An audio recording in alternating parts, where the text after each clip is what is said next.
update na din lost 3 boyfriend na si Christophe Barrio. May babae nga ba? Habang si Nadine Lostri ay nasa Manila kung saan ay kasagsagan ng busy sa kanyang project. Samantala si Nadine Lostri ay sinupalpal naman ng isang netizens na kisyo nakitaan ng Malaysia at ipinagtanggol naman ni Nadine Lostri si Christophe Barrio.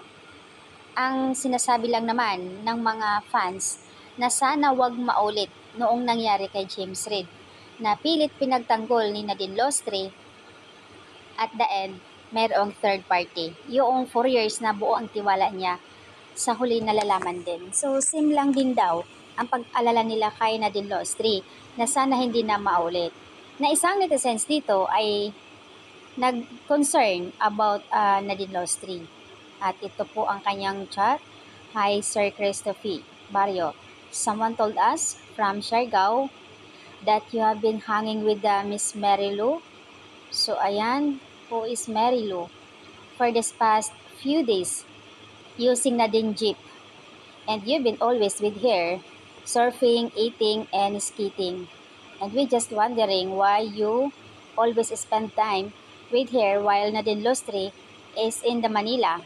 And we just hope di mo niloloko si Nadine Lostri. Mataas pa naman ang respeto namin sa iyo. At sumagot naman si Nadine Lostri sa post na isang netizens dito about concern.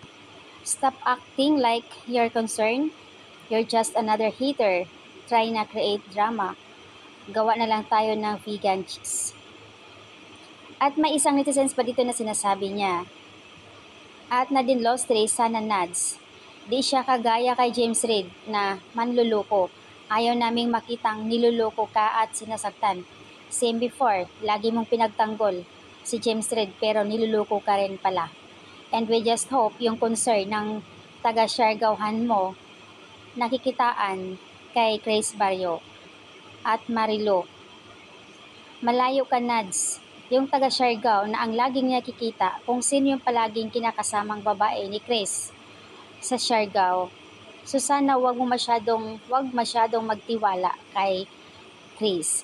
Pinagdaanan mo na yan and we hope learn to listen. Concern kami para sa iyo.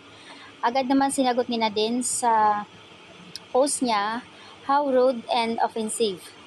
Lagi ko rin kasama yung mga guy na iyon. Friends ko sila recently. But that doesn't mean na I'm cheating, di ba? Di siya pwedeng magka-friends sa girls. Di ko kaya yung backwards mentality, mote, and giving pre-pandemic. So, ayan po yung mga sagot ni Nadine Lostri na kumbaga sinupalpal niya ang mga fans niya, pinagtanggol niya si Chris Barrio. Sa ibang netizens, hindi pabor doon sa nakasama ni Chris, which is parang ang pangit nga raw kasi habang si Nadine ay nasa Manila, then si Chris naman ay syempre laging nag-enjoy, surfing, eating, kung ano-ano pa, at nag-iisang babae yung nakikita nila. Syempre yung ibang mga tao nakikita din, lalo na pag fans na din, andun talaga yung Malaysia nila. Mabait lang talaga si Nadine, buo ang tiwala palagi, nang hindi niya alam na minsan, pag nakatalikod siya, sinisiraan na pala siya, tinatraidor na pala. Like James Reid, Isa Pressman way back. Diba? Kumbaga andoon yung trust niya kay Isa Pressman noon. Magkasama pa sila sa party, tapos nakatalikod lang si Nadine, kumuha lang ng wine sa bar. Tapos pagtalikod, ayan, naghalikan na yung dalawa. Ipinakita yung kanila. So, mga same lang yung senaryo. Kaya, syempre, yung mga fans ni Nadine nag-alala din sa kanya. Kaya lang, since na boyfriend niya si Christophe, at then, pinagtanggol pa rin niya. Kaya sabi nila, malalaman din natin yan sa bandang huli. Masasabi na rin niya ni Nadine na ma-realize niya na tama pa rin ang mga fans niya. Kumbaga, tama pa rin yung pag-concern niya para sa kanya. Sana hindi rin siya lulukuhin at malayo kay James Reid. So, yun po yung update dito guys. Grabe.